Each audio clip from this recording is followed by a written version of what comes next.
What is up, people? Damian DuPont from New Take Media here, and I'm here to talk about what makes a great comic.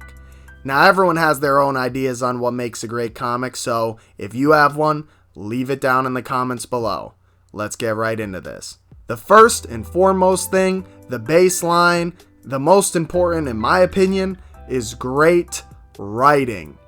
You cannot have a comic without great writing. I mean, you can, there's plenty out there, but no one's going to want to read it after the first issue. So how do we achieve great writing? Well, it's very simple. You have a list of characters, you build out those characters, you give them a set of beliefs, you have good structure, you have good pacing, and there you go, problem solved. Okay, let me break down each of those things for you. Starting with conflict. Now there is internal conflict, there is external conflict, and then there is the most important part, which is philosophical conflict, which is often overlooked, but that's pretty much in almost every great story. Let me explain. In The Dark Knight Returns, Batman has a philosophical belief that criminals only get worse and that they should be stopped at any cause, even if it goes against the law. Whereas Superman has the total opposite belief. He believes that the law won't stand for vigilantes anymore and that they should follow it. So, these two characters clash on a philosophical level.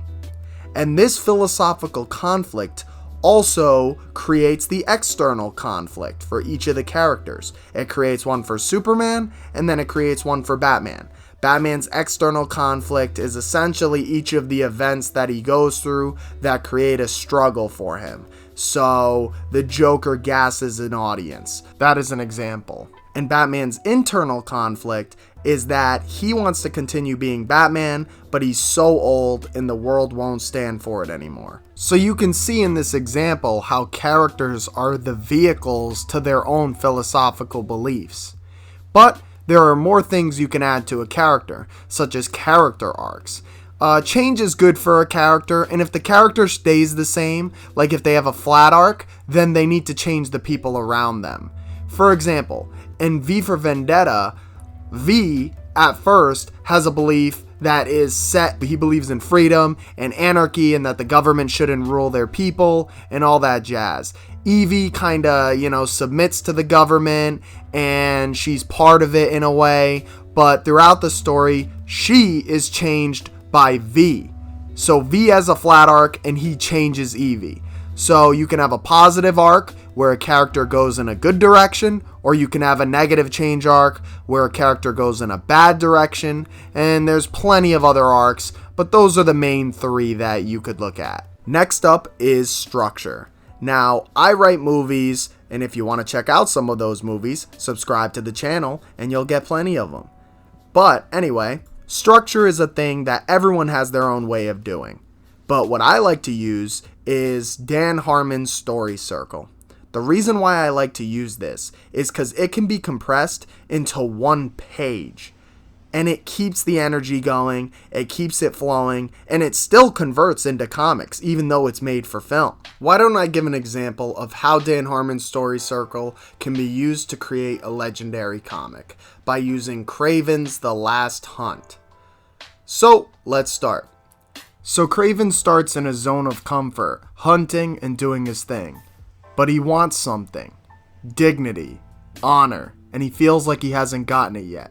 So, he enters an unfamiliar situation by killing Spider-Man, and he adapts to it by becoming Spider-Man.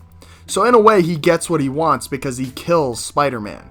But he pays a heavy price for it because while being Spider-Man, he fights one of his villains, and even though he defeats him, he realizes that he is not better than Spider-Man. So he returns to a familiar situation by becoming Kraven the Hunter once again, and then he has changed because this is his last hunt. That is the way you can use the story circle. Now, you don't have to hit every single point on it, but this is just to help you get a better pacing and flow for your story. Lastly, before I move on from the writing section of comics, is something you need to be aware of, which is genre conventions and concept. This can come later in your book because in my opinion, it is not the priority. However, it is still important to know the genre conventions. Like, if it is a horror book, people expect horror in the book. They expect tension, they expect scares, and they probably expect some blood, some gore maybe. You know, there are things that people expect, and if you don't have them there, then they might get disappointed. Unless you turn it on its head or something. But that's up to you. So yeah, that one's pretty simple. Just keep that in mind. Next up is something comics cannot live without, and that is art.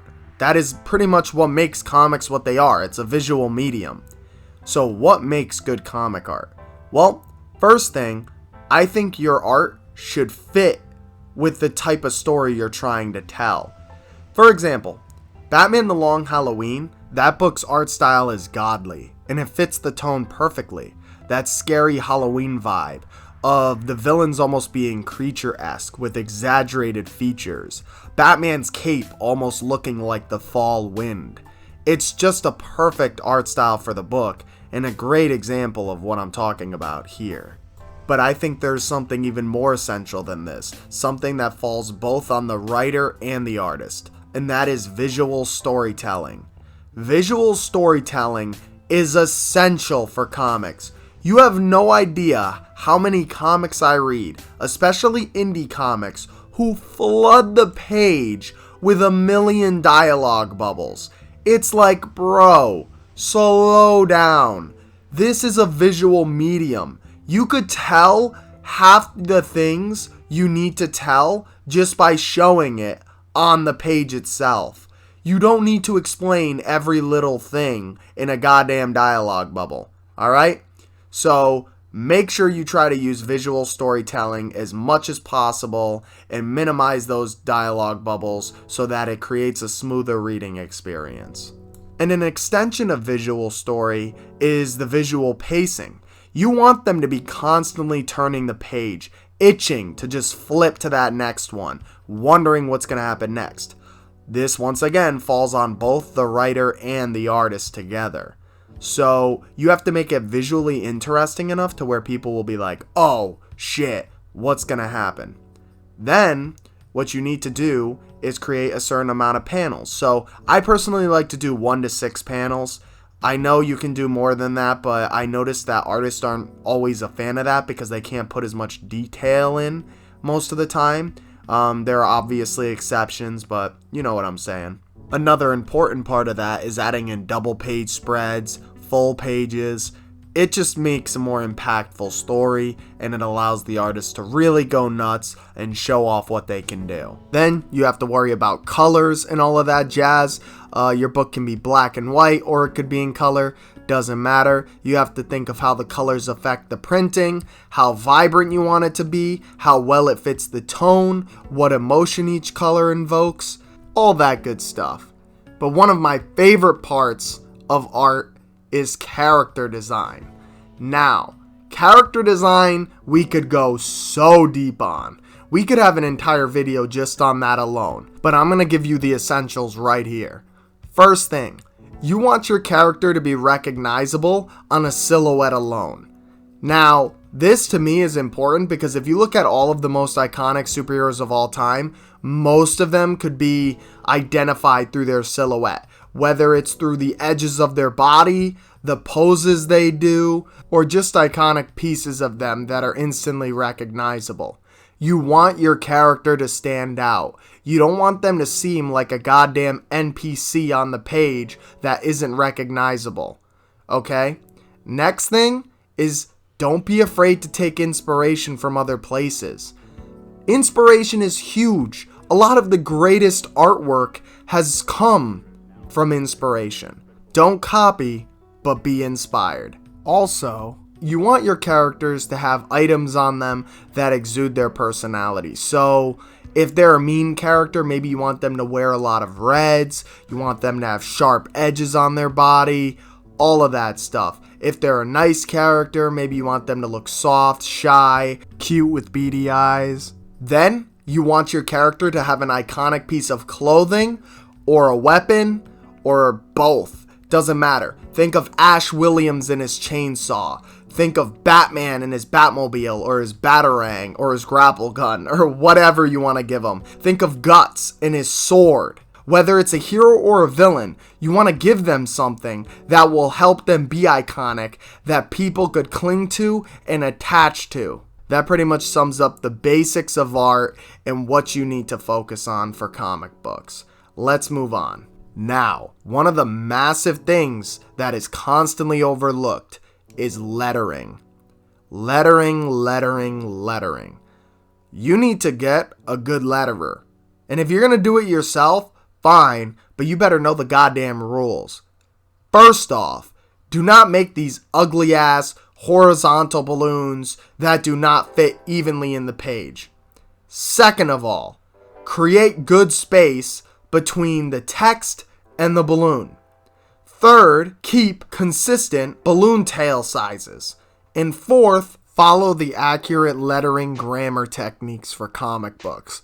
It's not the same as a novel. It's not the same as a screenplay. So just look it up. It's very easy to find online. Next thing is for all comic creators in general, get an editor. Why do you want an editor? Because your ego right now is telling you, oh, I don't need an editor. I'm perfect. I'm so skilled that I'll never be able to make a mistake. I'll just edit it myself. I'll never let that go through. Listen, you don't know your story from an outside perspective. You don't know your story from a fresh point of view. You know all of the cracks, the crevices, the hidden meanings, the hidden backstories, the hidden timelines, and you cannot view your story from that perspective by yourself. It is just not possible, and your writing will not be as good as it could be if you found a good editor. Now, I'm not saying get an editor who writes the book for you, who literally changes all of the story elements, because you have to keep a lot of the choices that you're confident in. You have to keep what your vision is. So get a good editor who you can trust, who has experience, who's a professional, and who can help you out. It'll save you a lot of trouble. The last thing, and the holy grail of comic advice, is don't be a jerk. Work well with your team, because your team is what's going to make this comic badass, and you all want to make it badass. So work well with them, be nice, be reasonable, and you guys will create some great shit. And that, my friends, is how you create a great comic book. Now, there are so many other details to making one, but these are the basic essentials. If you can master these, you'll be far ahead of most other people. So, like the video if you enjoyed the video. If you didn't enjoy the video, tell your friends about the video so they can like it anyway. I'll see you guys in the next one.